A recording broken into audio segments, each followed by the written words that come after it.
Well, you know what? We're live. Podcast number 18. 18. Good. Congratulations. Thank you for joining us on the podcast. You're welcome. We appreciate it. We really do.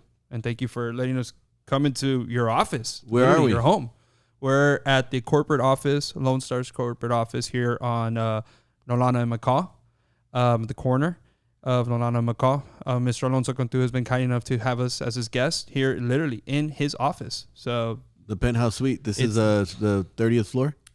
it's the 30th, like the that. 33rd floor, 33rd floor. overlooking all the high rises Yeah. in McAllen, Texas. Speaking of, are we Driscoll Hospital is going to be one of the taller buildings, right? 8 stories. 8 stories. Nice. Is that going to be something that we're going to be seeing soon? Taller buildings, in your opinion? Depending on the land supply. Yeah. Are we eating it up, or we still got plenty? I think we got plenty. Yeah, that's true. McAllen's short on some land. We'll see. Yeah. I want to see tall buildings. I mean, it would be nice to see a little bit more of the sky rises going up, but Yeah. then that means that it would be more of the rental, or you would have to sell little apartment units, like little townhomes and stuff like that. Yeah. Right? I guess the market's going to determine that, right? The land that's available and the Well, pricing in for big it. cities, high rise are converting to condos instead of office buildings. They're converting them into condos in big cities? Yeah, most Wow. big cities. You know what? I actually saw a video about that yesterday, and I saw how there's sky rises in New York City, or there's some in like London, where there's millionaires around the world that go around buying these particular assets, and they're like $10 million for a condo or $22 million for a condo, and people are like, oh no, they're vacant, and it's like, no, dude, like they're not vacant, they're serving their purpose. And so what they do is like they buy these condos for $10 million, and then they go ahead and leverage that in the stock market. Imagine that. How does that work? I'm not sure. It's a form of like I don't know, but I playing heard with it money. somewhere. I was like, man, these guys are playing with I saw it on millions. TikTok. Yeah, it was on my reels. That's funny.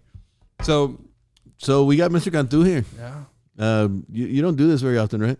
Not at Podcast. Not at all. First time? all. First time. That's awesome. What an honor for us, truly, for you to be on the podcast with us.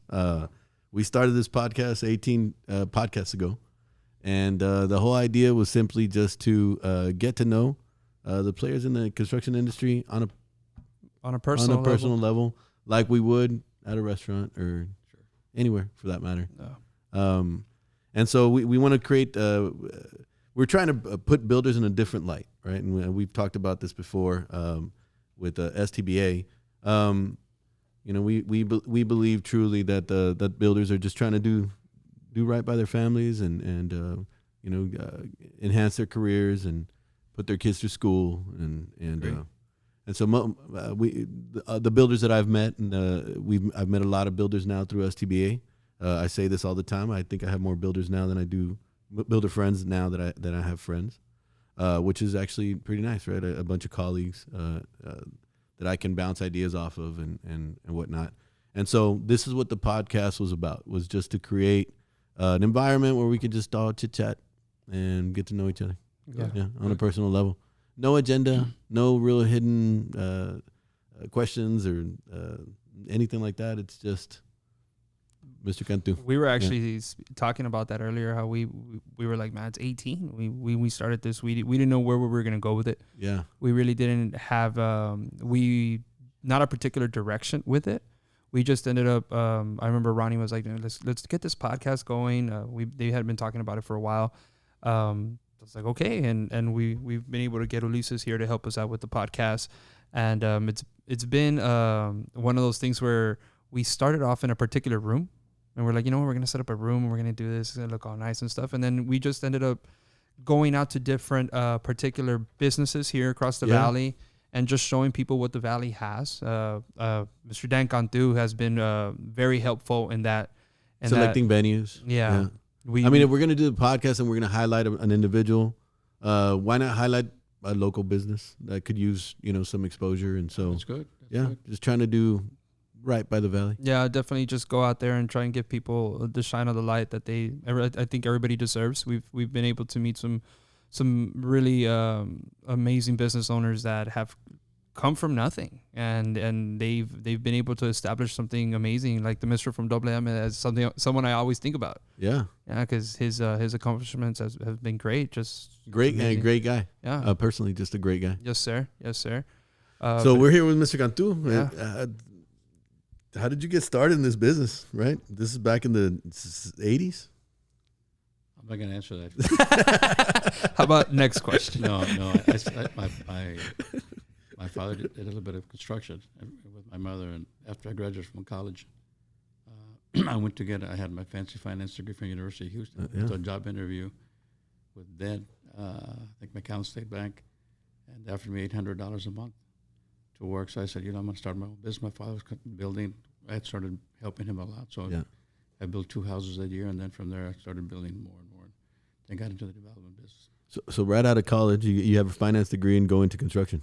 Yeah, because of the background of my parents. Yeah, and at that time, your dad was running the construction company, or your mom, or it was a family business. It was a family business, and we would just build for us and sell it, no capital. Yeah. And then my sister, older than me, graduated from the University of Houston, also a pharmacist. Nice. So I had cash flow to go get a loan, and I'd pull a house and then sell it, and she'd get another loan. Yeah. Nice. So that's how we started.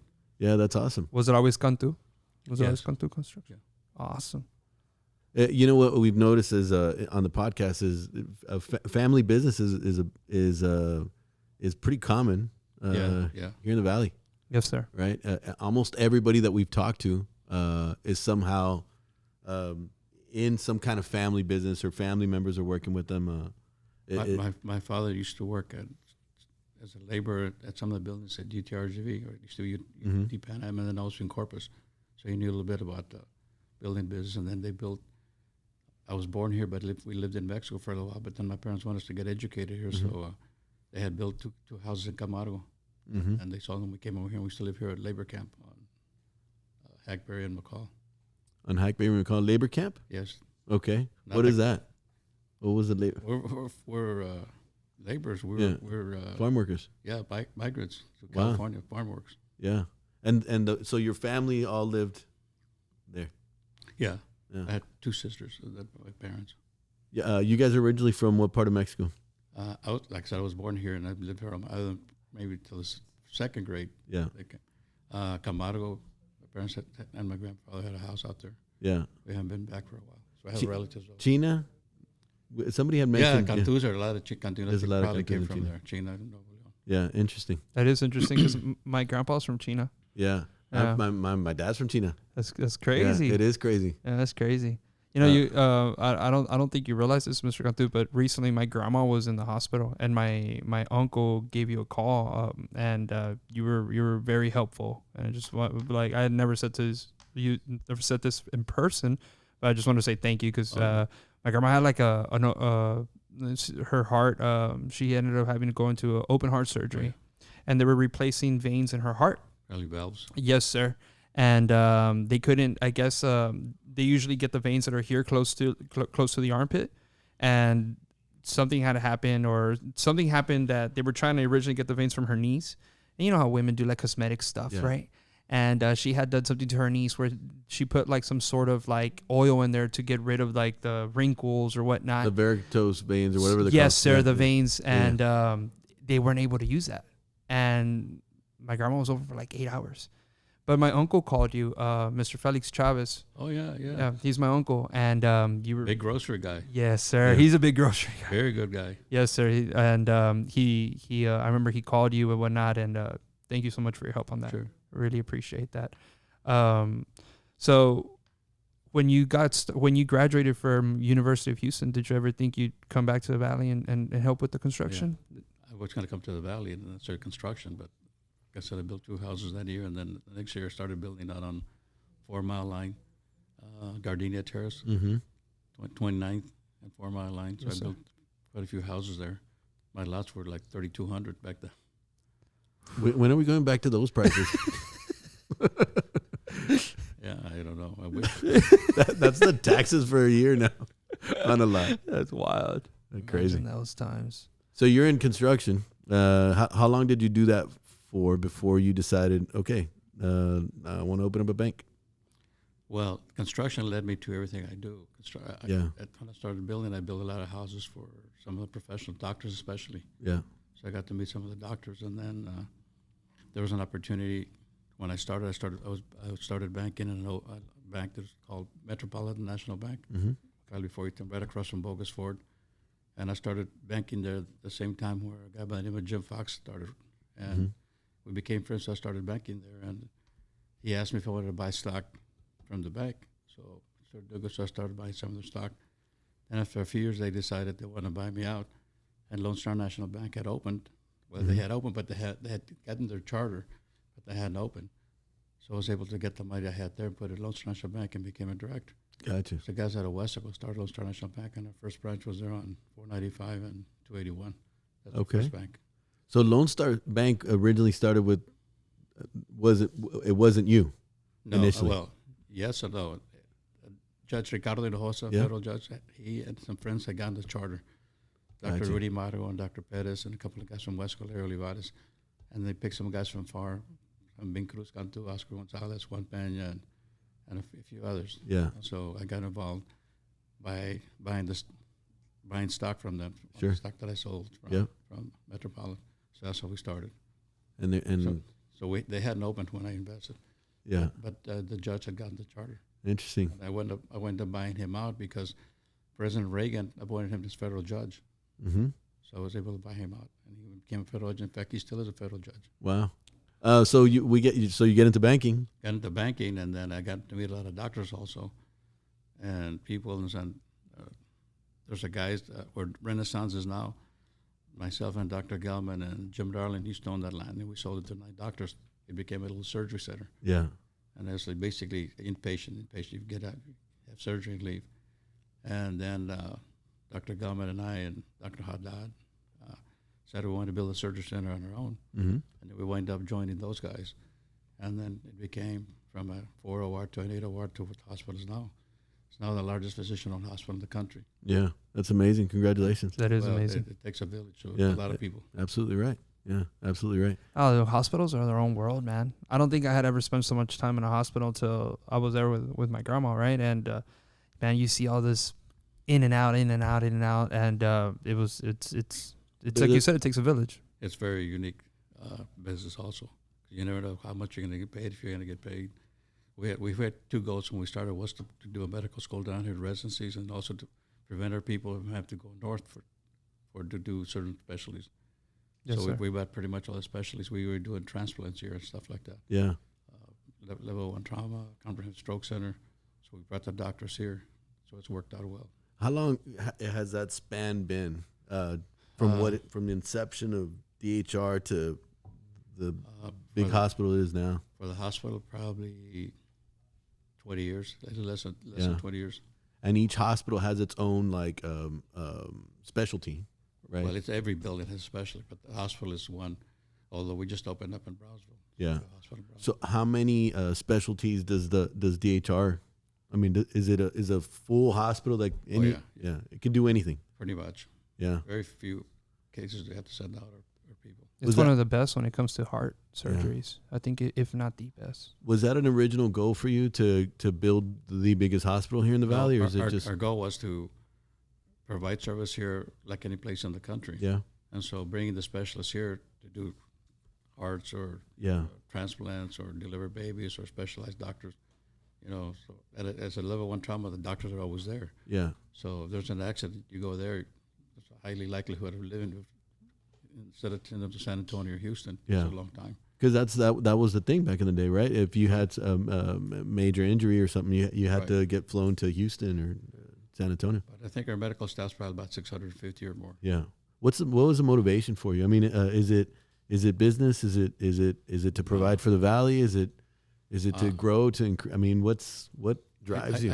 I think there's no reason why the Valley shouldn't have what everybody else has. Yeah. In fact, the new Biden administration initiative is called Health Care Equities. Mm-hmm. So basically what they're saying, if Houston, Dallas, San Antonio, why can't the Rio Grande Valley, Laredo, West Texas have it? So without knowing what their initiative was, we're doing healthcare equities for about 20 years. Mm-hmm. So our motivation was, why not bring the doctors here? Some of our people can't cross a checkpoint. Right. They can't, even if you go to Driscoll, that we're building now, the parents can't cross the border, so they'll take the kids, and the parents have to stay here. So there's a lot of issues, and also to bring the services that should be here. Yeah, no, absolutely. All that takes a lot, right? I mean, it takes a lot of time. It takes a lot of people. Where do you even start, right? As a builder, I'm a builder. I wouldn't know. You learn it fast. Yeah, I wouldn't know anything about the medical. Not that I know much now, but a little bit. Yeah, you have to dive in essentially and kind of learn and shift on the fly. Yeah. You learn fast because but I think one of my goals is to create jobs here, and our companies that I own part are complete. Yeah, we have probably over 7,000 employees working. Yeah, why does that motivate you? Because it's good. I like helping people. Yeah, same here. You get to give people the opportunity to put bread on the table. Yeah, it's very important. Yeah, I think the Valley has a lot of talent, and it's got some really good people. Very good people. I love being from here. Truly. So do I. I'm sure, Mr. Cantu, you've traveled all over the world. No, I don't travel. I work. Yeah, I work all the time. No, I don't. But it goes back to the saying, talent is universal. Opportunity is not. We need to give our people opportunities to stay here, to come back. How do you get so many people to follow that lead? Some of them, they don't follow sometimes. So we all have the same problems, just bigger scales. But overall, most of our people are great. They do a good job, and they believe in the same vision. You gotta believe in that vision, right? A lot of our doctors believe in providing services and helping the Valley and whatever it is. Yeah, it's not all about money. Sometimes I always believe if you do things right and you want money, the money will be there. But the money comes. Yeah, and then we also believe a lot in social responsibility. So if you notice, we donate and sponsor a lot of things, especially dealing with education and healthcare. Yeah. So our companies, whether it's the bank, the tile company, myself, or DHR, we're always sponsoring, especially things that have to do with education and kids. Yeah. In fact, one of our bank commercials basically says, Lone Star National Bank, the Valley's Bank, we volunteer more hours and give more money than all the other banks combined. Yeah. So we do a lot. Yeah. No, that's really good. Obviously to give back to the community is extremely important. And raise the level of the people here and what we have access to. It's a beautiful thing, in my opinion. I think it's beautiful how you go from building homes to now doing what you do, which not so much run a hospital, but make decisions on your end for the better of everybody and create all these jobs for people. I mean, I think if that's not winning, what is, right? What is just out of curiosity, do we know the economic impact that the HR has? Probably over $1 billion too, but that's another give or take a few a year. But it's the services we provide and the lives they save. That it's not me, it's the doctors. We've been able to recruit doctors from all over. They could go anywhere in the world, but they've chosen. They're buying our houses, which is great. Yeah, I know. Yeah. I appreciate that. Thank you. I hope when they had that Prop 1, thinking that everybody was against it. Yeah. Look what it's done. Yeah. No. And let me say, it's going to get bigger if we get into research. Yeah. Because Latinos, 20% of the population are Latinos, and only 6% of the research is done on Latinos. So we want to bring research on Latinos because a lot of drugs don't work on Latinos. Mm-hmm. So part of our goal is to build that research development and bring people in to start to figure out what drugs work on Latinos, which don't, and also just do a lot of research. I think that most people would get it, right? And I think a lot of the times just the message doesn't get out. The message. How do we do that? How do we help that? Just go see what's there. Yeah. We like to give tours. But the message we had done, it didn't work well in San Antonio. 1 out of every 6 jobs in San Antonio is healthcare related. Mm-hmm. And the Valley, I think we could do it faster, and it seems like we're doing it faster. Right now, there's a lot of realtors and builders and developers who were against the tax, and it wasn't going to go to us. It was going to go to UT, which is great. Yeah. Because we need all the university schools to come to A&Ms here, so we're happy about all that. Yeah. I think the biggest need here that we have in South Texas is education, so we need more money spent here on education. Yeah. Yeah. Exactly. Yep. So how do we help with that? How does the community help with that? Vote. You got to vote. Oh, yeah. You got to vote. Vote. Yeah. We had a podcast with Mr. Ramiro, the mayor of Edinburgh. Yeah. Good guy. He's a visionary. He's a great guy. He's a very smart individual. And he was saying that they're working on getting all these mayors together to not just so much represent, like if you go represent in Washington as one McAllen or Edinburgh, that they want to go ahead and the Valley to be viewed as one. What did he Region 1 or no? What was he named it. Yeah. But it was pretty interesting to see because he was like, right now, when the census comes out, they're only looking at McAllen as one. Well, I was born and raised in McAllen. I used to be on the board at MEDC way back then. When I got out of college, serving a lot of nonprofits. And when I was there, we had two goals, right? One, that we get the company, the twin plant Reynosa and the managers here. Mm-hmm.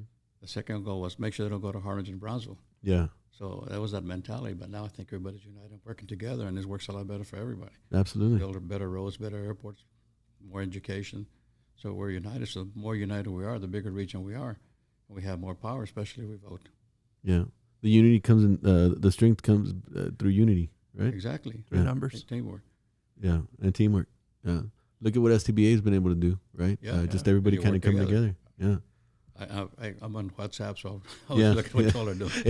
It's every day. I know. I'm sorry. I'm sorry about all the messages. I need to get more stories on my phone. He's got the WhatsApp on silent. He has to. He's like, I gotta silence you guys. But that is awesome. You also built the new arena, right? The arena. It was a private venture with private public with Edinburgh. City of Edinburgh. Yeah, and nice. Again, what's the motivation for that? Right. Quality of life. Yeah. You're gonna get people down here to do research and do medicine, whatever. They want quality of life. They want quality. I think the Valley. Look at all the restaurants that are open. All the shopping centers are going up. Yeah. And people from Mexico used to come down a lot, even more than now. Mm-hmm. I love it here, but there's nothing to do. Yeah. So one of the things we did Art Village to get a little art district going. Yeah. Oh yes. We got a basketball team and the arena. And we got the stadium, so we got more concerts and stuff like that. So quality of life is very important. Yeah. And healthcare. Big companies decide what do they want. They want make sure they got good healthcare for the employees and helping each other. A big sense of community is a factor. Well, it makes sense if you go back to thinking like native. Yeah. I mean, being a part of a tribe. Yeah. I mean, I think that's something that a lot of people need in their life is to have a sense of community. Yeah. I mean, just go back into what STBA is. Yeah. Right? I think it's doable here in the Valley is what I'm trying to say is that so they experimented in this town in Montana. And they took all these, what made these blue zones successful, and they're incorporating it in this town. Man, what a great thing if we can do something like that here, right? I agree. That would be awesome. Yeah. And what did they incorporate in? Highly recommend you watch it, man. I want to. Dude, you said it's on Netflix? It's on Netflix, yeah. It's on Netflix. 4 episodes. It's quick. What is it called? Very interesting. Blue Zone. It's I'll you know what? I'll put it on the Facebook feed. Okay. Yeah, and I'll share. Yeah, it send it. you guys. Yeah, send it to me. Yeah, that's interesting. I think because we at some point I remember Desai, she had opened up some little clinic there by Peppers. That was preventative. You're right. I signed up for it and I really enjoyed it. And my levels, right? Because I would go get tested, get blood work done, and they were really good, right? That's good. But doing preventative stuff, right? Not waiting until you get sick, but actually taking care of it through health and wellness. Yeah, and wellness. Workout. Yeah. That's good. That's good. Anyway. But I mean, most illnesses or diseases or things of the nature that could hinder a body, they come from your mind to begin with. Like I was watching this documentary on how they were testing 2 different people, and they had one person that was thinking positive all the time, and then they had one person that was thinking to herself that she was getting sick and that she was getting sick. So they were like, you're gonna repeat this for a period of like, it was a 4-day test, or it was close to like 5 days. And the person that was thinking that she was getting sick ends up getting sick. Yeah. And the person that was thinking positive. So it's kind of, I'm interested in seeing that on Netflix too. The last episode, which is I think is really interesting. It talks about this gentleman that he's 60 some years old, and they find out he's got pancreatic cancer or something like that, and he has a very short time to live. 6 months is what the doctor gave him, and they tell him, or him and his wife decide, we're gonna move back to the motherland where they were from, and I don't remember the exact place. And they get back there, and he decides to plant some grapes, right, for wine and stuff, and then just continues to live. And the guy turns right, the guy was still alive when he was doing the documentary. at 103 years old. Wow. Right, given 6 months to live, just based on where he is, what region he is in now, what he was doing, the walking, the working, the purpose, different place in his mind. Yeah, changes in his whole, no stress. This little stress. Yeah, no stress. Unlike us builders. That you guys don't have stress, do you? Nah, very little. Very little. My heart rate is perfect right now. How do you avoid stress? That's a good question. I mean, Mr. Cantu, you got a lot going on. We think we got stuff going on. We got to build a house. You're adding to the hospital all the time. You still have your construction company, hospital, bank, and not to mention all the other businesses that you've helped create. How do you handle all that stress? I like what I do, so I work a lot of hours. 75 hours, 8 hours a week. But I like what I do, so I don't find it's not work for you. No, it's not work. No, and we've said that before. Yeah, we've said that before. That where it's like it's your life. Like if and that's a good mentality. And I mean I look up to that because if you wake up like gotta go to work. You gotta love what you do. And like when I tell kids, they come and ask me for advice. So look, pick something that you really love, and you'll never work a day in your life if you like what you do. Yes, sir. Don't do it for the money. Yeah. Yes, sir. You gotta love what you do. Absolutely, I agree with that 100%. What worries you? Right? What keeps you up at night? I guess missing deadlines and stuff like that, or losing. Yeah, losing. You don't like losing? Not that I don't like losing. Is that we should be competitive. Oh yes. All right, so we got that great segue into the gallery, right? We got the gallery coming up in October, and I know you've got some buildings that you're currently doing right here on Dove and 2nd Street. Are those going to be ready by October? Those townhomes are nice. Yeah, I think we have a few models. I don't know if they're sold yet, but I told guys we should put one of those in the gallery. Sure. Yeah. Oh, it would be nice. Yeah, I would love to walk them. Yeah, same. Yeah, we have about 3 models there, I think. Nice. I would like to go see them too. That would be nice. Yeah. Are they for sale already? Yeah. Oh yeah, they're for sale. Yeah. Nice. Okay, can I go by? Sure. You can. I want to go check it out. It's funny because back in the day, we had to ask that question from other builders. Hey, you mind if I go by the house? Right? Because if they saw you in there, hey, what are you doing in here? Don't be taking pictures. Get out. Get out. Yeah. Nowadays, I can walk into any construction site. Yeah. And if I run into the builder, it's actually a good thing. I actually what are you doing? I have members calling me like, hey man, I want you to go walk my fourplex, or hey man, I want you to go walk my house. Like, tell me what you see. Or like, how do you feel about it? Me and how Ronnie, were we able to change that so quickly? I think it's the attitude of the people that are leading the way. Yeah. You're helping each other, teamwork. Yes, sir. And together you're better. And I think they see that. I think people just see there's no envidia. Yeah. You know? There used to be. I mean, I want you to do great. Yeah. What's wrong with that? You know? Absolutely nothing. Right? Yeah. I think that everyone should want the same. Yeah, I agree. I mean, I think that everybody is walking their own road, right? Yeah. So why not help each other? Right? I agree. But talking about the gallery, how you said it's good to be competitive. I mean, we made a decision this year that the gallery is going to be it's going to be a competition. We think that it would be good to have people try to do their best or build their best, and give people the opportunity to compete against each other. Well, I mean, I tell Ronnie, I'm a firm believer in competitiveness. I compete all the time, whether it be in jiu-jitsu or golf. My track days and my football days are way behind me now, but I believe I still want to race you one of these days because I think I could beat you, bro. In his car, maybe. You'd be surprised. I can run fast. Yeah, this guy can move. He led the team in touchdowns. What was it? The flag team. I mean, we still have records, but whatever. I mean, I'll pull them up if you want. Go ahead. Go ahead. Pull them up. I want to see. I'm kidding. Competition is actually. I think it raises the level for everybody. Right. I agree. So we're gonna have competition at the gallery. So I would love for you to put one of your houses in. Sure. I'm gonna bring my A game. So I hope you do the same. It's gonna be great, and we're also gonna have a dinner for the award ceremony.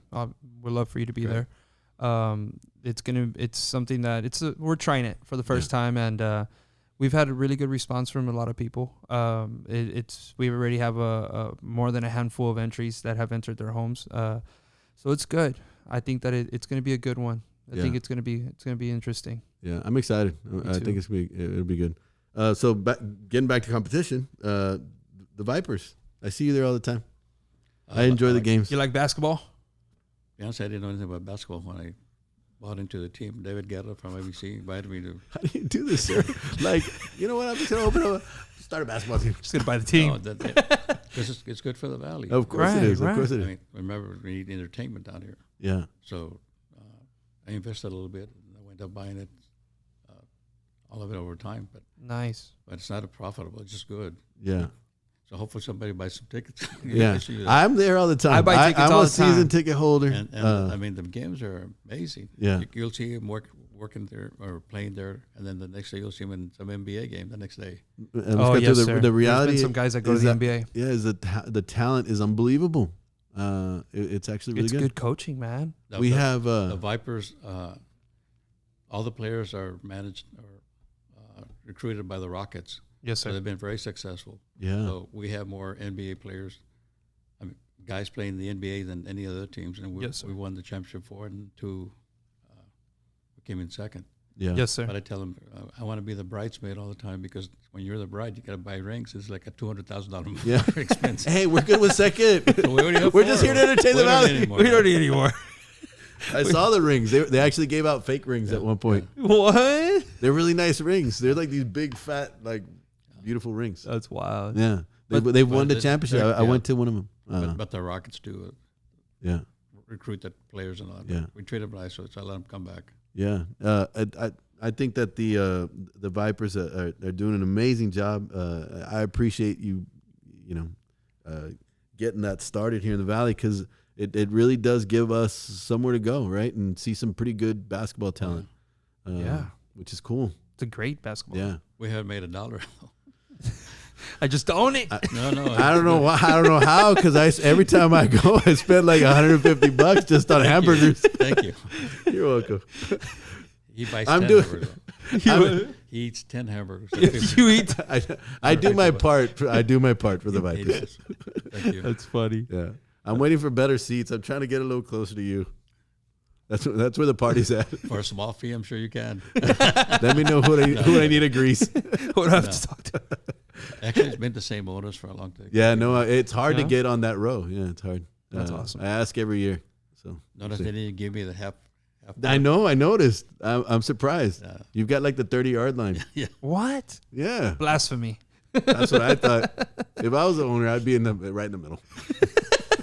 With a big old chair. I want the center line right in the middle of my chair. And get out of my way. Keep the popcorn on refill. I like low profile myself. Yeah. I'm humble. Put me on the 30. That's funny. They're fun. If you guys, get a chance to go to a Vipers game, I highly, highly encourage you to go. They are fun, man. Great time. Yeah, it is. Especially when we get into the playoffs. Yeah. When you get into the playoffs, the crowd's in it, the players are in it. It's fun. I think the Valley is starting to really notice that. Yeah. In the beginning, I remember going to the earlier games. Every year, there's a few more people. And it gets better and better. And you're right, playoff time. I remember you would call me, let's go to the game. Yeah. I can't go. I'm working still. Yeah. I'm still running around. He goes pretty often. Yes, sir. I try to. I take my kids That's as awesome. often as I can. I'm about to have a baby girl. So nice. I'm going to have my firstborn. So I definitely want her to experience all that stuff. Yeah.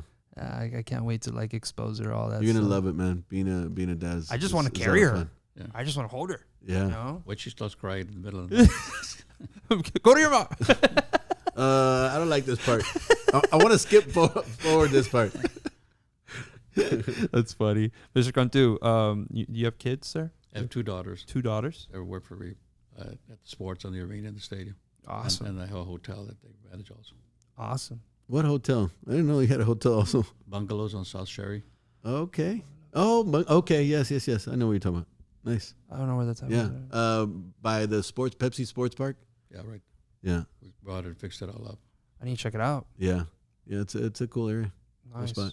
Nice. So we got the Toros too. Toros, yeah, those games are fun. Yeah, I don't understand soccer. Let's see who wins.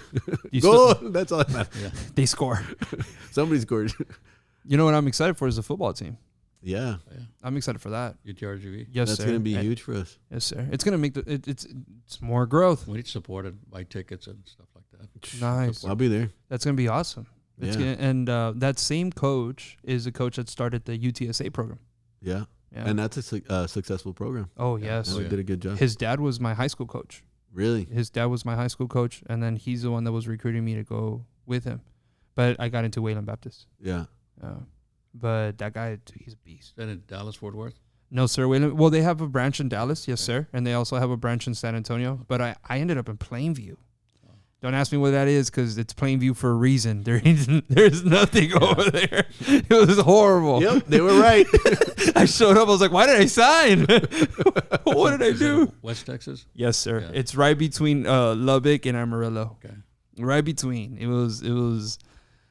Don't recommend it. And do your research before you sign anything, kids, because I was like, I was just excited that somebody was going to pay for my school. I went to Texas Tech, man. Red Raiders, yeah. There's nothing there either. I wanted to be a Tech. Yeah. I wanted to be a Red Raider. Yeah, it was fun. I had a good time. I walked on, but didn't get to play. I suited up once. Are you for the serious? Nebraska game. Yeah. What? Yeah, for the Nebraska game. Dude, that's huge. Yeah, I know. How many people can say they suited up with the Red Raiders? It'd be nicer to play, but I got to suit up, which I'll tell you this. That's great. But here's the reality. Here's where it really put things in perspective for me because so I'm sitting on the sideline, I'm suited up, and for the Red Raiders, Texas Tech, and Spike Dykes was the head coach at the time. And so somebody, our running back Brian Hanspard, gets knocked down on our sideline, and they almost hit me. I almost got hit. And one of the defensive backs for Nebraska, a white boy, gets up and is like, he's a cornerback. Like, really? And he's massive. Huge. Massive. That's when I realized that, man, this is probably not my sport. So anyway. No, dude, there's the first time I got hit was when I realized that this is probably not for me. It's a different level. I tried football too at high school. Yeah? Remember, I was a migrant, so I didn't know anything. So I was at ninth grade at Lincoln.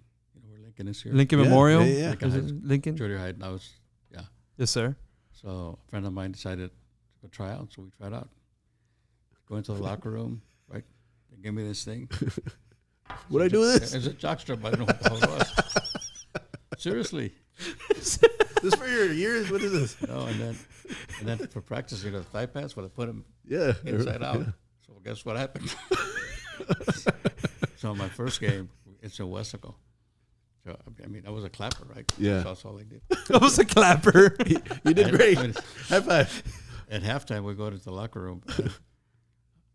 I went to wash my hands or something, and I had my big numbers in the front and the little ones in the back. I had managers. That's when I said, football's not for me.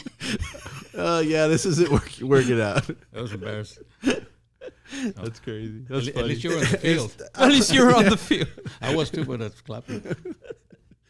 No, it was fun. Football was fun. I remember growing up in the Valley, like, we'd go outside and play on the street, bro. Like, we would play football. Yep. Yeah. Satellite. Descalzos. Try not to go home. Really? Like, we would play barefooted. Do kids play anymore? In the hood. And I remember, I grew up on the south side of Mission, Mayberry and First Street, by not Guadalupe, by Castro School, elementary. And I had so much fun growing up in that community because it was full of kids. Like, you could literally put together an 11-on-11 football game any day. That's awesome. Yeah, man, it was fun. We had a really good time. I grew up here at Hackberry and McCall, Yeah. Labor Campus. Those are nice houses now. But across the street, there's a nursing home. Right across, we play baseball and football. Yeah. Same thing. Everybody just get together. Yeah. And then you have that one kid who get mad and take the bat. ball. Yeah. Really, really good. We're just playing, bro. What's wrong with you? Everybody was depressed. Why you ruining everybody's afternoon? Those are fun days. We'd get home. A mom would come out. Ya métete. Ya se está haciendo se está oscureciendo. Métete. Those days don't exist anymore. Yeah. Unfortunately. Maybe not for us, but we still got barrios here in the valley that, you know, I'm sure that still exists. I hope so. Yeah. Here's a question. Because obviously we all love being from the valley. How do we keep the essence of what the valley is moving forward? The valley's very special. Yes, I agree. A lot of tradition. Yeah, but I think it's important that we keep that, right? We know that it's going to grow. We know that, I mean, we already have 1 million people from Rio Grande City to Wesco or whatever it may be. We know it's going to continue to grow. 10 years from now, it's probably going to be unrecognizable. How do we keep that essence of what the valley has been to us moving forward? I think if we provide opportunities for better paying jobs and better education for people to stay here, because the people that go, leave, and they don't come back, there's brain drains. Yeah. So we need to provide better opportunities, better employment. Brain trains. Yeah. So that they stay. Yeah. Because everybody who's right left now, it's more people are coming and coming back. Yeah. We try to recruit as many doctors from the area as possible. Yeah. They grew up here. They know the culture. You know, with us Mexicanos, you go to somebody gets sick, everybody in the family goes to the Everybody's there. Everybody's around the bed. Yeah. So we have some big rooms that are bigger just to accommodate that. Yeah. Well, Mr. Cantu, you left and you studied and then you came back. Yes. You left, you came back. I left, I came back. Yeah. From somebody that left, and when I left, I was gone, right? And when I was gone, I mean, like I left for a long time, which is like 10 years, right? In those 10 years, you tend to appreciate the valley for what it is. From as small as the food, man. Like even the food itself, it's like, it's not the same. I think that to answer the question that you asked was, I think that in order to keep the traditions that we have, like, I mean, now that I'm going to be a parent, I'm going to be a dad, I think it has to be passed on from your parents. Sure. To have that sense of pride. You know, because I meet a lot of people like, I used to. I think now that my group of friends were older now, and we tend to appreciate what we have and the work that we do have here. I used to hear a lot of my friends say, like, I can't wait to leave the valley. I know. I still hear that every now and then. I'm like, what? Yeah. Why do you want to leave the valley? What's the difference between here and San Antonio or Austin? I mean, it's cool to go visit. Yeah. You know, there's nothing wrong with a little trip, but stay there a little long enough and experience that life. Yeah. It's not, I don't know. I think it's important also, though, to experience other things, right? And see other cultures that maybe, you know, we don't have a whole lot of access to here. So my kids, Cannon, my son, just left to College Station. It's his first year. And I highly encourage him to get out of the valley and go study and get some experience. I think that's important too, right? Right. There's ideas out there. There's different things that we can bring down here. You know, obviously we do want to create opportunity for the people that are here, but also we want to learn from outside, right? Right. So I mean, but can you truly ever really appreciate? That? Can you ever really appreciate what you have if you don't venture out in order to experience different possibilities or maybe different perspectives from other people? I mean, that's life, right? Part of the journey and part of what makes things good is taking the bad with it, right? You got to take the good with the bad. Yeah. And those opposites is what makes one or the other, important. Like today I told Ronnie, Mr. Cantu, that never in my life that I ever think I'd be sitting down on a podcast with Ronnie, and I could never would I ever thought that I'd be sitting in a podcast with you, Mr. Cantu, right? So I think about it like all those things that you go through as a person, like they're molding you, and you have to. Like now, I mean, you come back like, okay, came back to the valley 2 years ago, and you think about it to yourself like, dude, I wouldn't. This is Valley's home. Yeah. You know, I love the valley. Yeah. I don't ever want to leave the valley ever again, you know, but I think it was those experiences and those perspectives that I got to encounter that put you in that right state of mind to keep going, you know? Yeah. But I don't know. Like I'm excited for your boy. Yeah, me too. Cause he's college is. He got a full ride to Texas A&M. Wow. Yeah. Super proud of the kid. Academics or sports? Academics. Wow. Yeah, strictly academics. He was in a number 3 in his class, and Wow. and played mariachi. He was a That's mariachi. great. Yeah, it really is. Is he Like, the- isn't that great? Is that crazy? Right? It's badass. It's awesome. My parents loved it. That's awesome. Obviously, so super cool. So The Valley. yeah, How do Great. you see the Valley, Mr. Cantu, in your perspective from all the growth that you've seen, and not just seen but helped build yourself around the Valley? I would say the last few years I've seen things that I thought would never happen. All this growth, and I hope it continues. I hope interest rates drop so I think it get better. But that's what we want is another. I started building when I got to college. I sold houses at 18%. People Yeah. get in finance. So now that it's 9% or 8%, I mean, that's great. What's a big deal? They wanted 3, 4. Yeah, So that's unrealistic. So I think it needs to go back to what normal is, and if people accept it. But if you've been paying 3% or 3.5%, you think it's like that forever, and it hasn't been. Yeah. How long did that last? The It- 3 it- and the 2. How long did that last? It lasted quite a bit. yeah, Was that like 2-3 years that it lasted? At least. yeah, Right. yeah, And in those 2-3 years, people forgot. Yeah. Right. yeah. Well, the new buyers and all this inventory, right? You could qualify easy for a loan, but now if you're paying 2.5, and now you're paying 7.5 or 8 or 8.5, Yes, sir. there's a big difference. Yes, sr. Somebody like yourself that has a lot of experience and has gone through some ups and downs. I'm sure you have a pulse on what direction these rates are going to go. I Should think we be worried? I think you get 10 economists, you're going to get 12 opinions. So Yeah. So even with economists, I started my business when I graduated. The peso devalued from 12.50 to 25. So, and back then a lot of Mexico would depend on Mexico. yeah, So they won't buy anything.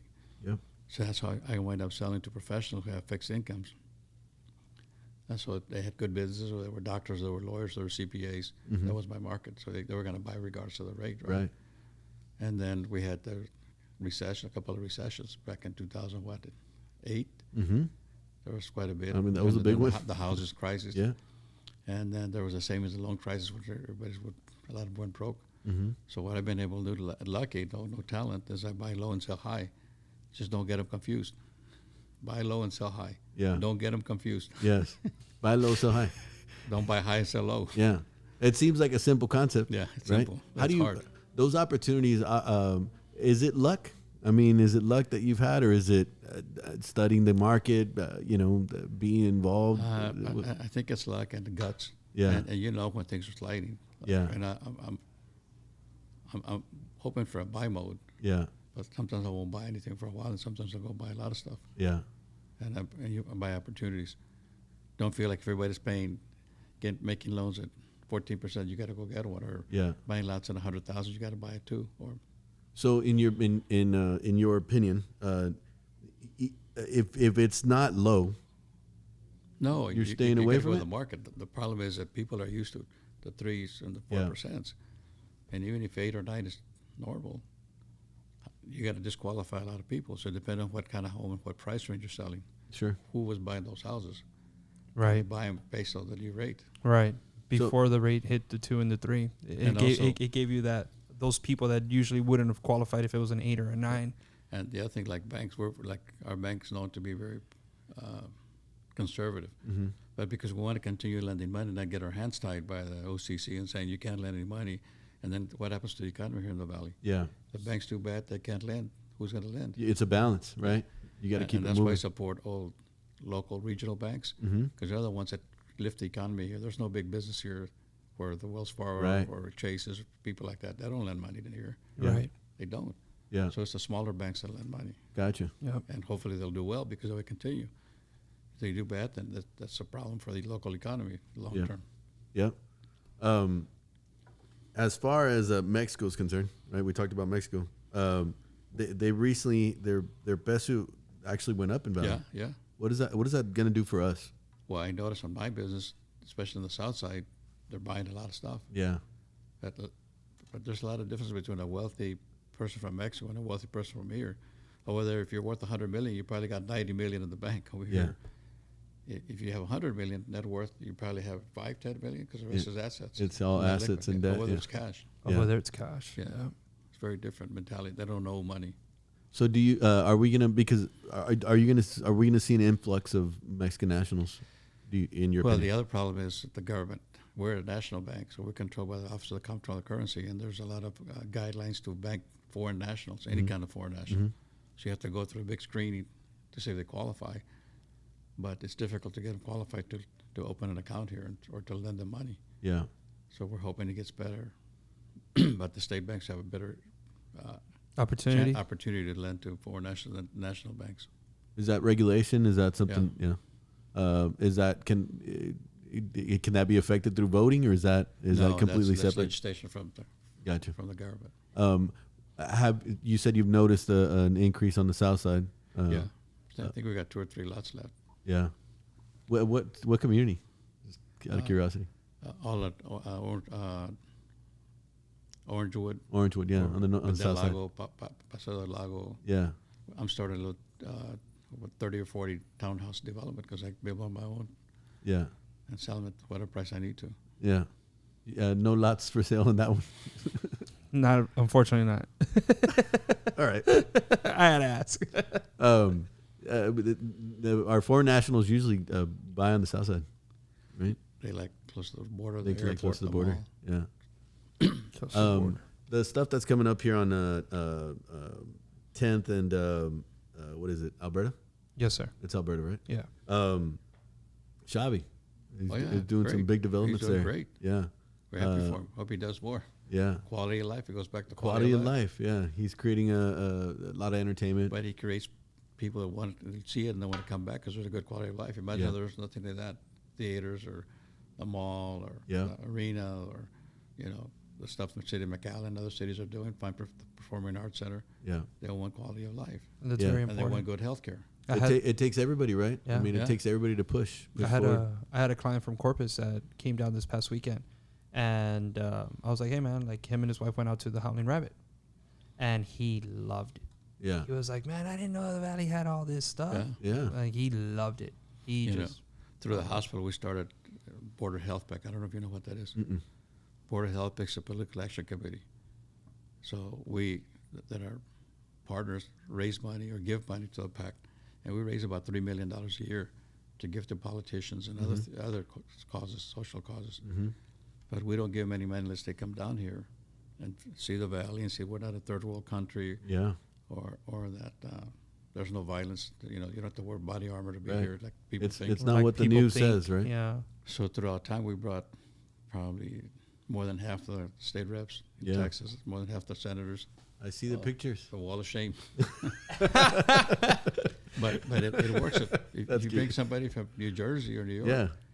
they think we're in a third world country here. Yeah. And because all the myths about all this violence and the wall and all that, they think they'll ask us, do you have to wear body armor when you go down there? And it's really not. I mean, you see that. No. But What? it's opened up people to see that we're like the rest of the country. Yeah. And it's really helped out. And I know we get good support from the state government. We're trying to get money from the federal government. But there's a lot of great things happening here.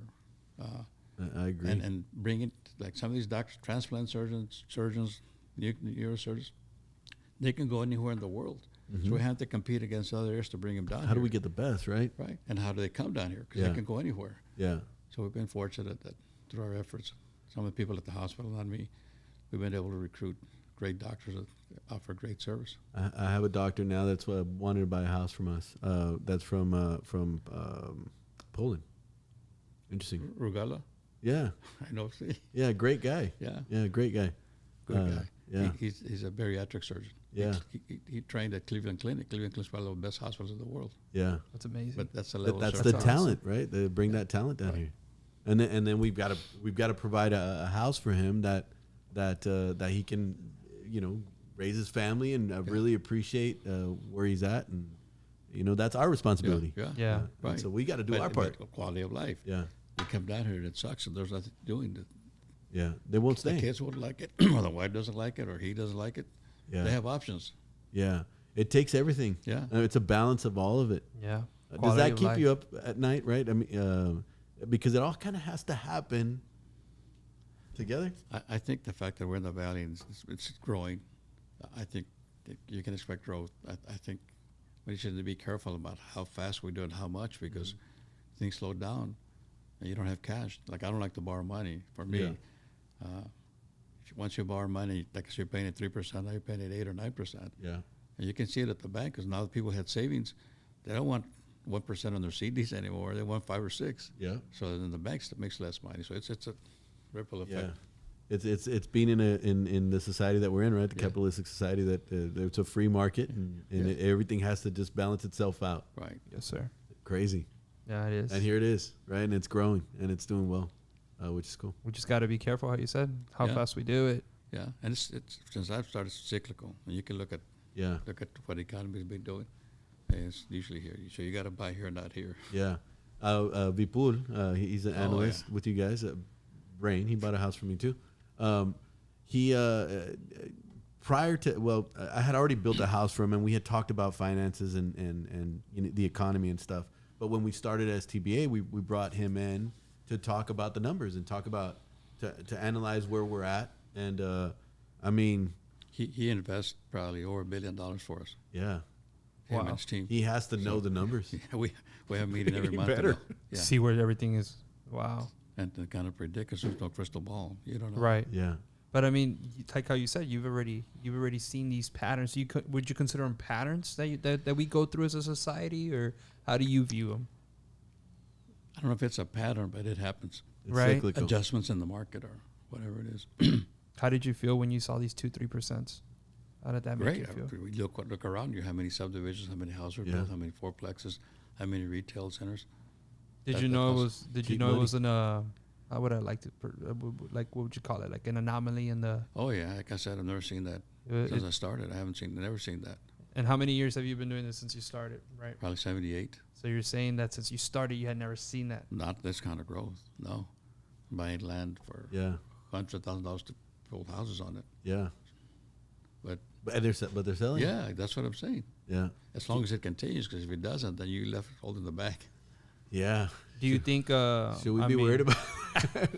I mean, how much of an effect did COVID have on all that? I think in certain industries, yes, but there was a lot of government help. You know? Right. So I think that helped out a lot. A lot of small companies, got PPP loans, and now they got that ECRP money. If you had employees, they're going to send you some money. Right. So I think that's helped out a lot.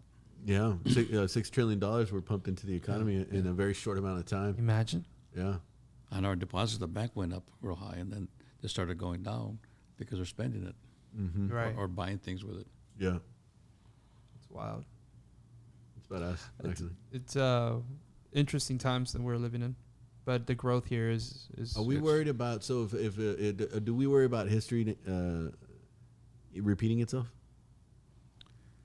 I would monitor it. I don't know if I'd be worried. Yeah. So if you were building 50 spec homes, think twice for it. Slow down. Yeah, I mean, see what happens. Yeah. Yeah. Advice for the builders right now. Would you have any? I'm assuming minimize the amount of specs that you're doing. Buy low and sell high. Like I said. Simple. You got to look at the economy and interest rates, and if there's any anomalies in the world, oil going up or wars or stuff like that, because everything shuts down. Yeah. And you don't want to be stuck with a big inventory with a big loan, and the banks don't want it either. Yeah. And if the bank have a lot of bad loans, and they're not allowed to lend. Right. Or the banks don't grow like they've been growing with deposits, and they can't lend because they're lent out. So it's things that are unnecessarily might affect the business. Right. How healthy are we right now, in your opinion? I think.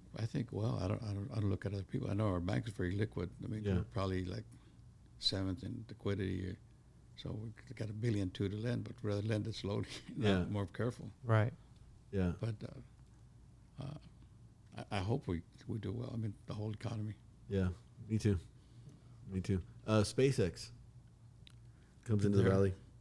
I think it's good. I mean, any job that's created, hopefully it's for real. Yeah. And that they grow like they say they're going to grow. Yeah. Because Cameron County will be great. Yeah. I think there's going to be a lot of money built in Cameron County too. With a the lot of gas what? line in Cameron County. The gas line and all The one that. that's coming from Mexico or something like that? Is that how it's going to happen? I think so. Right. And then also Corpus is going to have some big. Yeah. But the valley here, our hospital alone delivers 800 babies a month.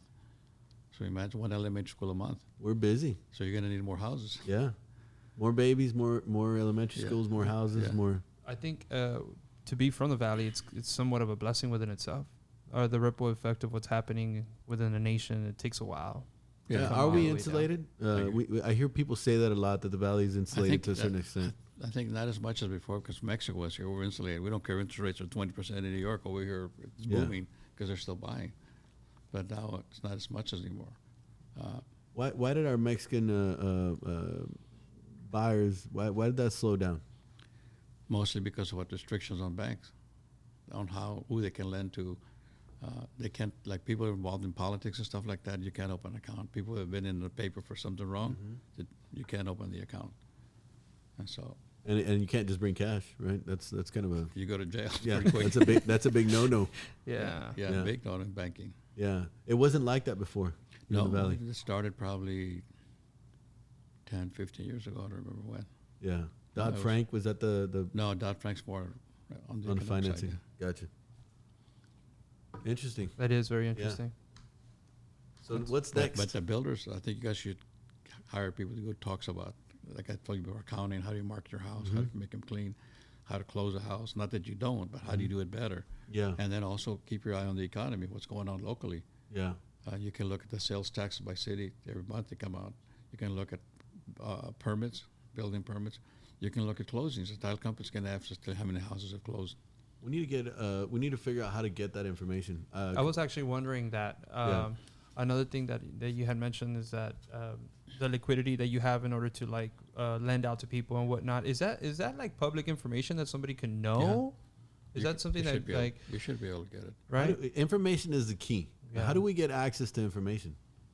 Like the permits and all that stuff. How do we get access to that? Because someone just show up and say, hey man, I kind of would like to know what's being lent out, or how can I get information on what's being accepted, what are the rates that people are getting here or whatnot. I mean, that would be nice. I mean, you could probably talk to somebody at UTRGV would be somebody that would be the source. Yeah, we should. Yeah, I think Texas A&M has some information as well. On permits and stuff like that. But you heard those banks that went broke in California. Yes. Yeah. What's up with the Silicon Valley? Yeah. What's up with that? Bad bets? I think they had money. They invested it at, let's say, 3%. And so when rates go up, let's say 10%, not that it's 10%, then the value of those securities are worth less. So if you bought $1 million, now it's worth $700,000. Right. So you lose $300. Yeah. But they needed money to fund their loans or keep cash, so you had to sell them at a discount. Yeah. So they sold so many that they had problems. They put them out. You have to balance your assets and your liabilities. Right. So if you have cash that's yours, we got to make sure we invest it correctly and have liquidity. But if you get all your cash and invest it at 3%, and you want your money back, or somebody wants their money back, then we have to go borrow or sell securities at a discount. Right. To be able to give you money. And you take a hit. Right. You take a hit. You got to be careful. It's amazing. Yeah. It's amazing. It's a balance. The bank probably takes a hit. Unless you have, there's safety issues for lenders. Depends how much money you have and how many accounts. Yeah. Yeah. Interesting. It is very interesting. But you need to know as a builder. Absolutely. No, I guess what I'm trying to get at is how do we educate our builders on those things specifically? Like, where do we go? Well, I know you had a lawyer helping you out. I know you had an accountant and stuff like that. You had marketing. Have somebody show you about how the economy is. It's not that difficult. Yeah. Yeah. We need to find that to be able to provide that for the builders. So everybody's educated and making better decisions. At least the ones that are in our organization, so that we can continue moving. And just take it easy. Don't necessarily buy too much than you can chew, right? Right. At this moment in time. Because if you save it and you have it, you're going to be able, if it happens, you're going to be able to buy stuff at cents on the dollar. Yeah. If when you get to the point, Mr. Cantu, obviously you made it very obvious you like what you do, and this is kind of just it's just an everyday thing, being involved in so much. At the end of it, right? None of us get out of here alive. I agree. Right. And there's things that are important in life, and there's things that aren't important in life. To you, how do you want to be remembered here in the Valley? Ooh, I don't want to be remembered. I want to help. I think that I made a difference on people's You have. lives. I mean, I think we all know you've made a huge difference on the economy in our. But it's not me. It's the people around me that support it. Yeah. You know, it's not just me. I wouldn't be able to do it myself. Yeah, it takes a village. Yeah. It takes a village. But you've been that center nucleus in multiple areas, in multiple arenas. Is that something that matters to you? It matters. I feel satisfaction when I help somebody make a difference in their life. And That's if it. you look at all the companies we were there helping and doing that, Yeah. and the people around me too, because I mean, if I don't own the majority, they allow us to do it because we believe in it. Yeah. A good example is probably the hospital. Yeah. We don't have to do what we do and spend all this money and offer services. We are all a product of our upbringing and our environment. Is that something that you learned from your my parents? Yeah. Yep. Treat people fair. They're gonna be fair to you. Yeah. And give. Yeah. Thriving. Huh? Thriving. Yeah. So it is. You have to be able to give without wanting anything in Yeah. return. You never say my name anywhere. I don't like to go out and I don't like to, or even when I do stuff, I don't want anybody to know. Yeah. It's not for the public to know. In the times that we're living in now with social media and all that, and you've got to set yourself apart somehow. I never do you use do a that? fax machine. Yeah. I don't do email. I get emails. Yeah. Read them. I don't do social media. Yeah. And yet, yet- you've been able to create. Well, but build. no, it's not you. It's the team, but also there's some people, and we're Latinos. We're Mexicanos. Yeah. We're very jealous of one another. Yeah. They should be doing something. Oh, they're that fucking Y Mexican. si él blah, blah, blah. puede, yo puedo. No, I wish. I wouldn't mind. I would help them. But when they start negative, talking Yeah. negative, it doesn't bother me though. It used to. It's not anymore. Yeah. The chisme. Oh yeah. The chisme. It's Look at your fancy new car. How did you get it? You're doing something wrong. Right? That's our mentality. Yeah. Porque tú y yo no. Yeah. Right. Yeah.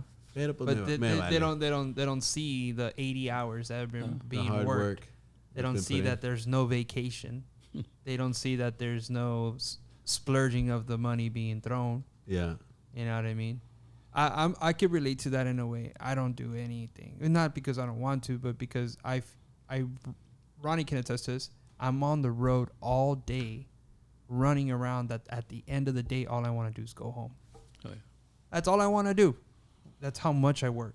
I don't believe that I have to go out and create these friendships and stuff like that because I already consider the people that I'm around with my friends. Mm-hmm. If you know that I'm working all day, and sometimes I work till 10, 12, 1 o'clock at night, I've been there. and I'm just like, I'm working. You don't need me around. And I told Ronnie the other day, it was funny because we had a really good podcast with Mr. Nash Buksani, right? We had a great podcast with this guy, and we were talking about books. And we were talking about the way we would want to be remembered. And I told Ronnie, I was like, I don't care what people say about me. All I want is to be remembered as a guy that just worked. Yeah. The guy was just a worker. Didn't stop. But I believe in, I like how you said, more chill. You know, things slide off of me. I believe that people are going to have their opinion, whether you're a hard worker or not. Yeah. Mm-hmm. You can work and work and work, and people are still going to find something negative or positive to say, right? But I admire that because nowadays everything's on. I have 2 of these on me at all times, and sometimes I'm like this, boom, boom, boom, boom, boom, boom, boom, back and forth, and it's one of those things was just like everybody. You can't even like it's you can't do something without wanting to. Text that I've gotten so far. How many? About 15. And look at the phone calls. I get about 150 calls a day. I don't know how you do it, man. I believe it. I believe it. I don't know how you do it. I like what I do. I don't work. Yeah. Yeah, no, and that's great. And I can see that, but nonetheless, it's a lot. Like it's a lot. This thing rings pretty often, right? And every time that it rings, if you're focused on something, to regain that focus It deters you. Yeah, it's not easy, and there's science behind it, right? It takes a certain amount of time to refocus on what you're doing. Right. How do you do it? How do you do it? I also have routines. I know what I'm going to do from the minute I get up. Yeah. All day and what day of the week, where I'm going to be, what meetings I have. You already have your goals set. Yeah, I have a routine. How early do you wake up? I'm usually out of the house between 6:30. 6:30. You're out I of the usually house. have a meeting at 7. For 12 years when I started, it was 6 a.m. meetings. Every Tuesday, Thursday at the bank, and Monday, Wednesday, and Fridays at the construction company at 6 a.m. with my staff. Yeah. Awesome. That's how you do I it. let them off easy now at 7. Yeah. I let him sleep another hour. That's awesome. That's awesome. That is really good. There's another builder of mine. There's another builder friend of mine that it's funny because we'll wake up 5 o'clock, and we'll send, like, whoever wakes up first sends like the little eyes, the little emoji eyes to each other, Yeah. and that's like, wake up, bro. Like, Yeah. time to go get it, you know? Like, time You motivate each other. Yeah, like Yeah. let's go get it, you know? That's amazing. Oh, yeah, I have a few people that say good morning or a prayer, both. Every morning, after 5 a.m., you start getting them. Yeah. Ding, ding, ding, ding, ding. Here we ding, go. Yeah. Yeah. That's awesome. So, meeting. What do you do after your meeting? Have another meeting. Just meetings all day. No, not all day, 'cause I go check jobs, and I do a lot of nonprofit stuff. Nice. And then the bank meeting, the hospital meetings, construction meetings. Construction, is detailed. Yeah. And commercial is a lot different than residential. It is. Residential is a lot more detailed than commercial. Yeah. But also you have a higher level, big jobs like that, they're higher level. Yeah. A lot of engineers there and stuff. Yeah. You gotta pay attention to all of that. But in my opinion, construction all is, if you think about organization and planning, Yeah. if you can't organize and plan, then you forgot to order your windows, you forgot to order your doors, you got to wait. Yeah. Nobody wants to wait. So I have a schedule of what needs to happen, step by step. I went to your office, I don't know, 6 months ago. I don't remember when it was. And we talked about the Dodgers when we were there. But anyway, so I get to Mr. Cantu's office and at the construction company, and man, he's got stacks of folders and folders and folders and folders on his table, and he's there and he's telling me, like, I got to get it organized. I got this to do. I got this to do. I got to get this ordered. I got this. How do you keep track of all of it? I write lists for so everything. Crazy. And I have folders, different colors, depending on what, red, yellow, blue, green. So I know what business, so I get everything, Yeah. put the folders, and I read each company. What color is the construction company? Blue, Interesting. What color is the hospital? hospital is yellow. And the bank? No, the hospital is green, I'm sorry. Yeah. The hospital is red. Yeah. Is there a reason why you've coded them that way? Well, the green is the hospital. Yeah. Construction company is blue, but I changed it to red because blue, I got the bank. Yeah. Yellow is personal. Yeah. And so. That's how you keep it organized in your head. Well, that's when because I work Saturdays and Sundays, so I put them all in each folder, and then I go by folder, and then make my list. It's wild. Crazy, right? That's wild. Organization is key, guys. Organization 101. Organization. Just is key. remember, if you're a builder, Yeah. if you forgot to order your windows, or you had a special appliance and you didn't order it, and they have to wait 6 weeks, and your customers are You waiting lose for money. I'm paying interest. Where you Yeah. gonna pay me? Yeah, you lose money if you're not organized. Yeah. Building houses is complicated. There's 9,000 parts that go into building a house, and there are probably like 500 to 1,000 different personalities that you got to deal with. That's just a house, right? And then you got 20 houses or 30 houses, and then aside from that, you've got other businesses, and so kudos to you for being able to keep all that together. So the people we hire are good. Yeah, Believe me, we always have problems with subcontractors. Yeah. So we do too, right? When you find a good I have crew, a subcontractor that I tell something, they do it. I tell others, when you're there, call me. Yeah. Then I said, the third one is, call me, send me a picture. And to each because their I know own, right? I know who's going to do what. Yeah. You know who your good subcontractor you can depend on. Yes, sir. Yeah.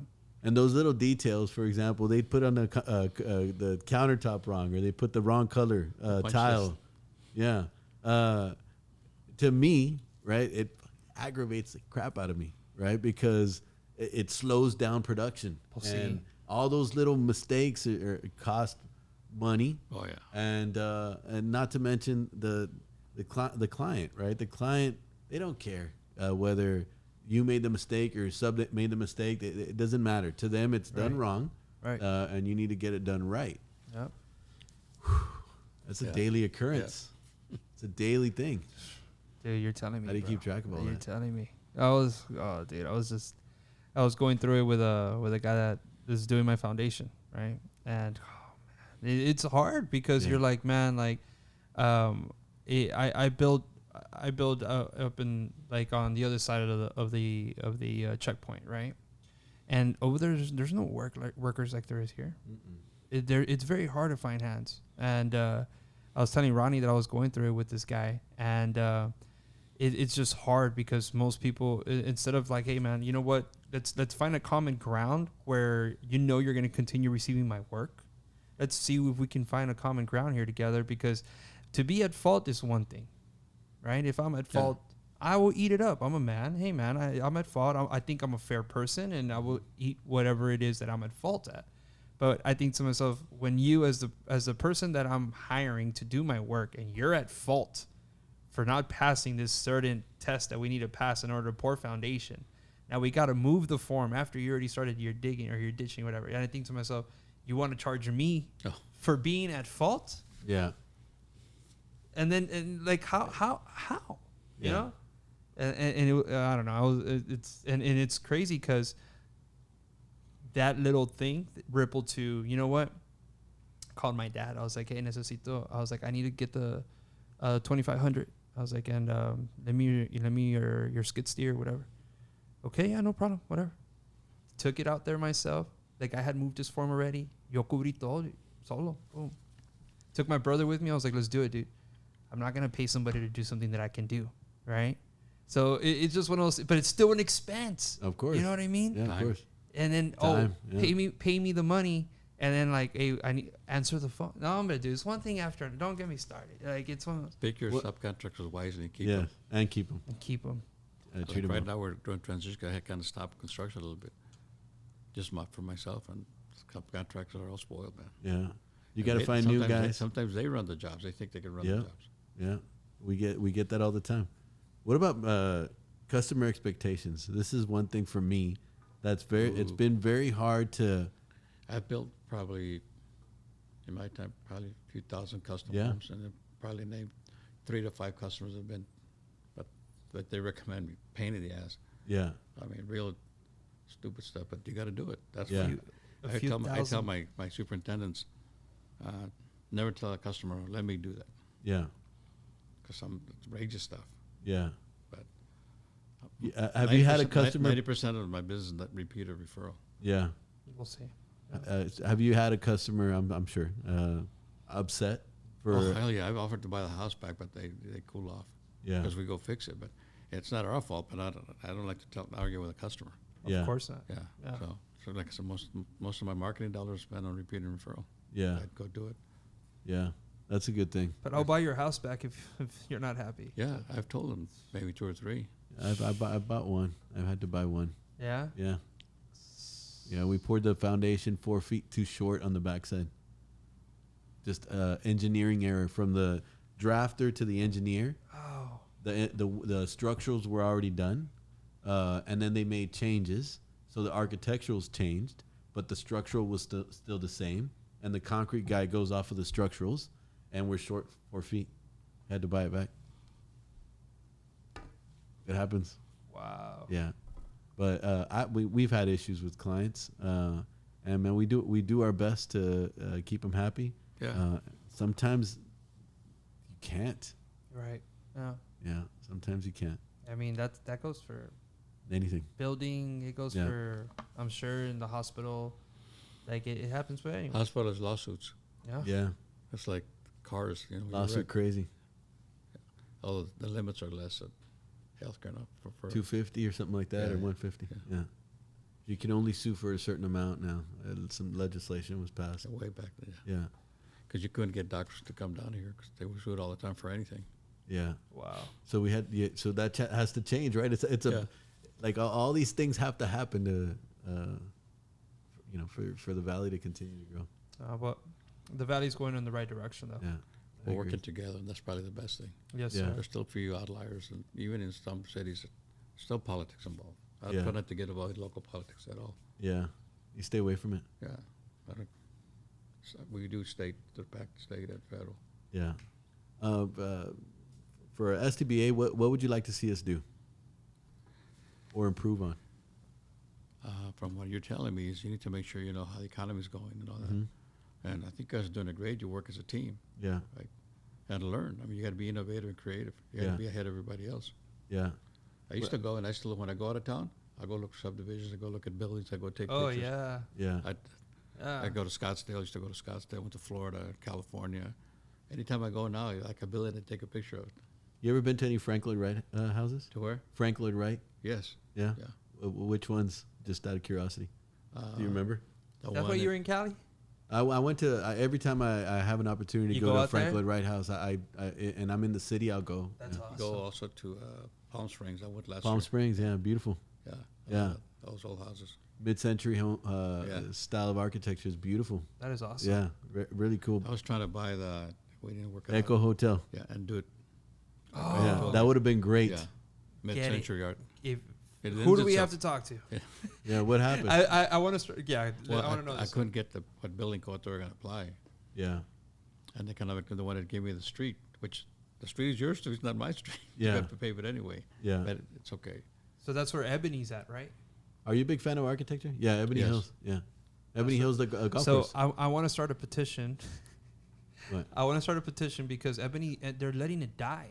They're not upkeeping it. And Well, I heard that they were going to start putting some money into it. The golf course there That's by what I heard. Echo. Well, Yeah. so far it's horrible. The conditions are horrible. It's probably the worst course to play in the valley. Yeah. It's just dried out. It's not taken care of at all, right?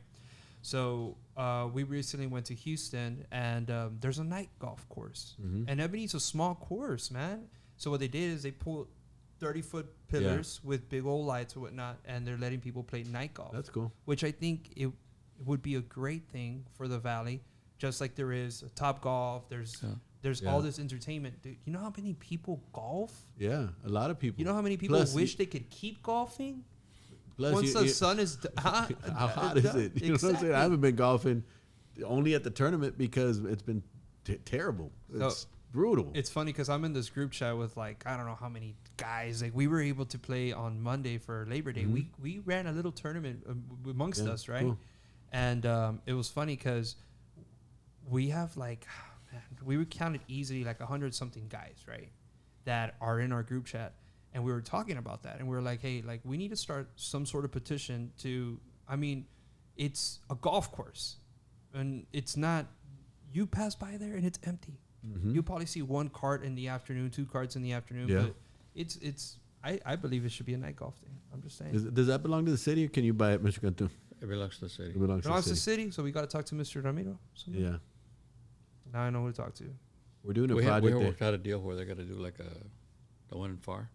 'Cause the hotel goes all the way up to the building back there. Yes, sir. And they want to do a driving range or something. But then we never could get the building code. It's like I'm trying to buy a building in San Antonio, high rise. But I want to know my building code first. So I don't want to buy it and then they come up with all the BS. Right. Yes, sir. Well, night So what do we golf. got to do to get you to buy that one? Which one? The Echo. Make Is me it an offer still I can't refuse. is it still available? As far as I know, it's a very nice gentleman. That's what Yeah. I felt bad. The owner's a very nice man. Yeah, Let me see who I can. that would be really cool. Let me see who I can talk to. But I would really think. I think that would also add another thing to the entertainment here in the valley. Night golf would. I don't know, it We would went explode. to Palm Springs, bought a lot of books, did a lot of drawings and stuff. For that specific hotel. Yeah. That's interesting. I would love to see those drawings. Yeah. I'm a big architecture fan. Like that is my passion. I love it. There's another hotel like this, almost exactly in Nacogdoches they redid, Yeah, but it wasn't really exactly what. yeah. That would be really cool. Mid-century would be perfect. Is Echo still operational? It's I don't know, but I a think year so. ago it was when I stopped by. I just randomly stopped by. I wanted to see what it looked like inside. I had never been there. I think that if we can convert Ebony to a 9-hole course, Yeah, make them all par 3s, put a bunch of 30-foot pillars out there, let people play some night golf, it would be different, bro. Yeah. Oh, it would be different. Yeah. I see it. Yeah. Well, let's do it. I'm I mean, let's do it. gonna start a petition. Yeah. We're doing a project at Ebony Hills Condominiums. We're doing right across the street from the golf course. Oh yeah. Yeah. And you know what? Actually, speaking of innovating, recently we bought some equipment to be able to view the house plans through virtual reality. Oh yeah. Oh okay. Yeah, so you can actually now, right? You put on your goggles, and you walk through the house. That's wild. Yeah, it is actually really cool. So I got that Ebony Hills, the condominium complex. I have it on the goggles. I'll show it to you later. I want to check it out. Yeah, it's That'd really be cool. Yeah, different. That Is that your project, Ebony Hills? Yeah, Or is it? it's on 7th Street and Freddie Gonzalez. Oh, okay. Yeah, And right where the old there used to be a hospital there. Yeah. That got knocked down, and we bought off of 7th Street. We bought that entire strip, and so we're gonna do some condos. Oh yeah. Nice. Cool condos. Oh, yeah, I'll you were send showing them to you. Sure. You were So you showing can them to take a me look the at other it. day. Yeah, they look. Yeah, we're really nice. excited about that. Yeah, that's Something different. Yeah, something different. But that's what we need. Yeah. We need that. We you got to change it up. Hey, you can't all do the same thing. Right? We got to have different flavors. Definitely. And well, it's been nice, Mr. Cantu. What did you think of the You too. podcast? Good. Right? Happy. You guys should do a good job. Thank you. Yeah, no, we appreciate you you coming on the podcast. Definitely. If you need anything from STBA, we are Oh, you too. we are here to help. Thank you. We are truly here to help. Yeah, it was an honor to sit down and be able to talk to you. Yes, sir. Thank you. Thank you. Appreciate it. Thank you. Thank you.